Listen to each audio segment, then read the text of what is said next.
Olá, meus irmãos. Quero deixar uma reflexão da palavra de Deus para nós. Está em Apocalipse, capítulo 22, e o versículo de número 15, que diz que ficarão de fora os cães, ficarão de fora os incrédulos, os abomináveis, os homicidas, os fornicários, os feiticeiros, os idólatras e os mentirosos. Está escrito na palavra de Deus. E numa reflexão rápida aqui, eu quero explicar rapidamente para vocês. Quando a Bíblia diz ficarão de fora os cães, o que a Bíblia queria dizer? Eu escrevi aqui, tirado de um livro do pastor em memória Antônio Gilberto. Os cães representam a impureza moral e espiritual. Paulo fala disso lá em 2 Coríntios capítulo 7 e o versículo de número 1, quando ele diz: ora, amados, pois que temos tais promessas, purifiquemo-nos de toda a imundícia da carne e do espírito, aperfeiçoando a santificação no temor de Deus.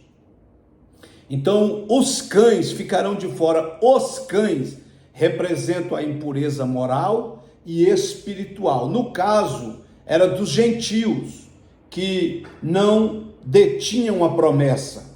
Os judeus usavam o termo para se referir aos gentios, sob a ideia de impureza cerimonial. Entre os gregos, era um epíteto de imprudência.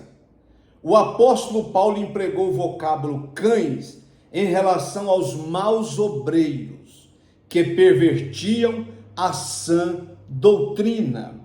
Então, é uma explicação do pastor Antônio Gilberto que eu acho plausível e por isso que eu estou compartilhando com vocês. Filipenses capítulo 3, versículo 2, Paulo escreve aos filipenses dizendo: guardai-vos dos cães, guardai-vos dos maus obreiros, guardai-vos da circuncisão.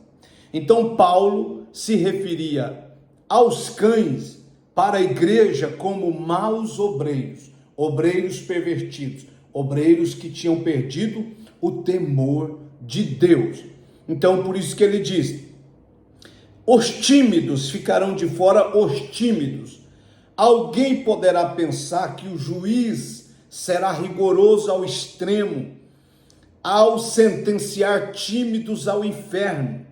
Mas essa timidez aqui, em apreço, não é aquele acanhamento natural, como as pessoas introvertidas.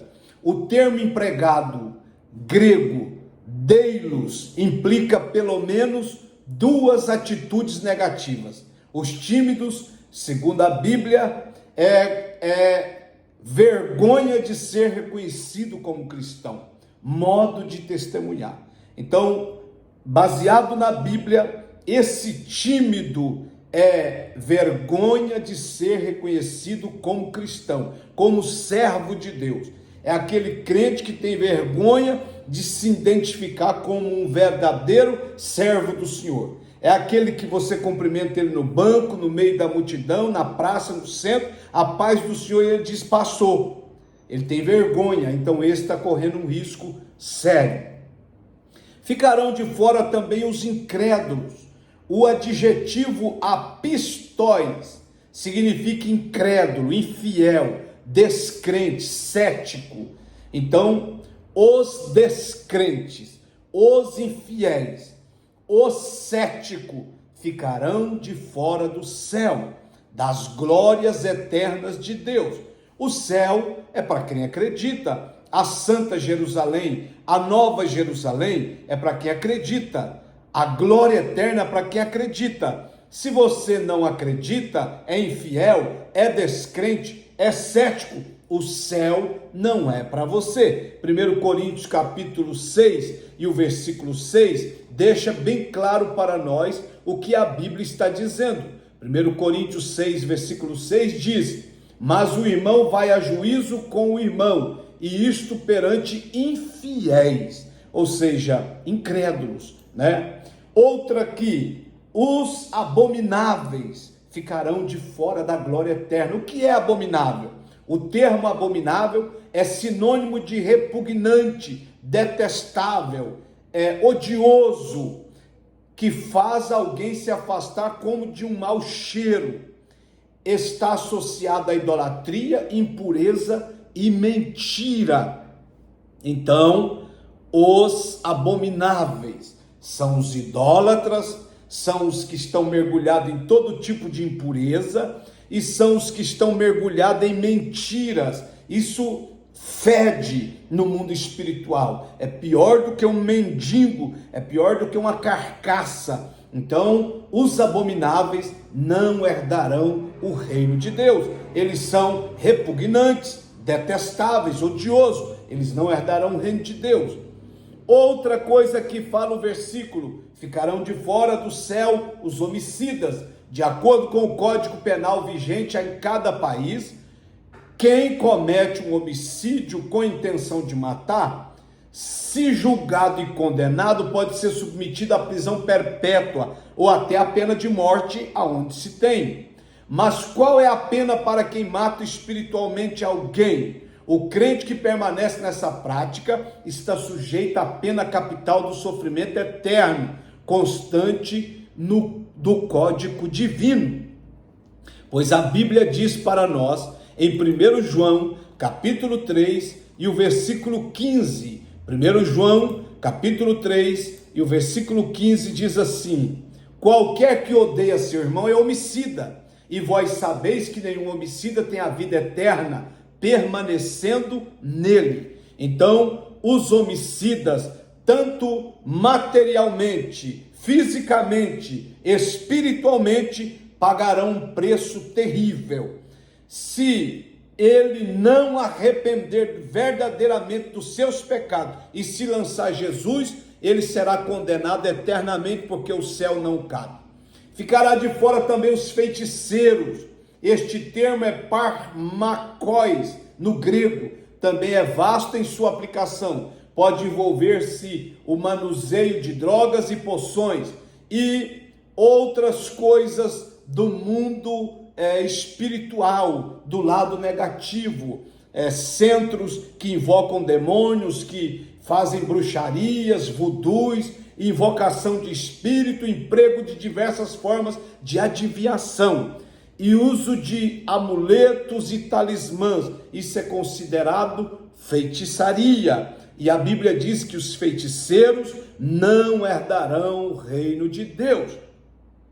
E outro, os idólatras não herdarão o reino de Deus. O amor mal direcionado constitui-se idolatria. Os idólatras não entrarão no reino de Deus. Mateus 10, versículo 37, diz assim a santa palavra de Deus. Mateus 10, 37, quem ama o pai ou a mãe mais do que a mim não é digno de mim, e quem ama o filho ou a filha mais do que a mim não é digno de mim. Então, Deus é soberano absoluto, não pode ter ninguém, não podemos nos curvar a ninguém, nem nesta vida nem depois. Somente Deus é digno de toda glória e toda honra. E qualquer outra adoração, se curvar diante de qualquer outra pessoa, ou imagem, ou estátua, é idolatria. E os idólatras não herdarão o reino de Deus. E para terminar, os mentirosos. O servo de Deus deve deixar a mentira.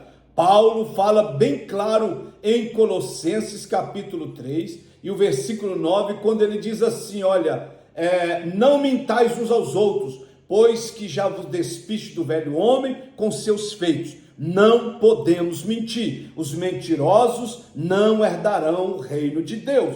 Somente os purificados pelo sangue do Cordeiro, inscrito no livro da vida, entrarão na cidade santa pelas portas. Apocalipse 22, 14 diz que bem-aventurados que lavaram as suas vestiduras no sangue do Cordeiro, para que tenham direito a entrar na cidade pelas portas. Ninguém vai entrar no céu pelo teto, pela janela, pelo telhado, é pelas portas. Então, meu irmão, fuja dessas práticas e o céu te espera.